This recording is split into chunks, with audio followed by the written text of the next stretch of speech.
Ang PhilHealth kasi is an insurance company.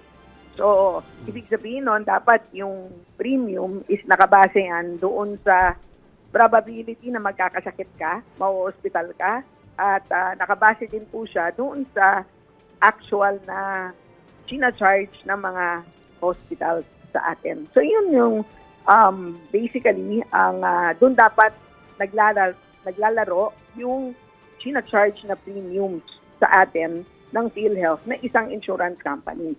Pero over the years, sila hindi nakabase sa ganun. Ano yung proof? Yung proof kasi is bakit ang daming natitirang pondo.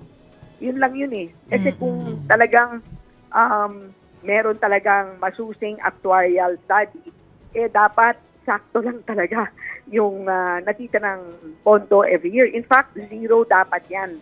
Kasi isa siyang social health insurance company. Dapat hindi siya kumikita. Dapat zero ang profit mo. Pero the fact that 173 billion ang excess noong 2023 na hindi pa kasama yung excess from government subsidy. So, sabihin na natin 200 plus billion ang excess o ang tubo. Ibig sabihin nun, mali ang pag-compute ng premiums.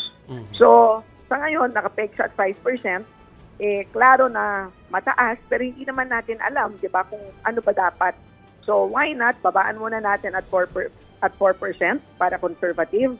And then, burden of proof na nila yon, di ba? So, every year, magpakita sila sa amin kung ano ba talaga. Yeah. So, in fact, baka naman next year, baka there's a chance, baka kailangan pa nga, mas mababa pa sa 4%.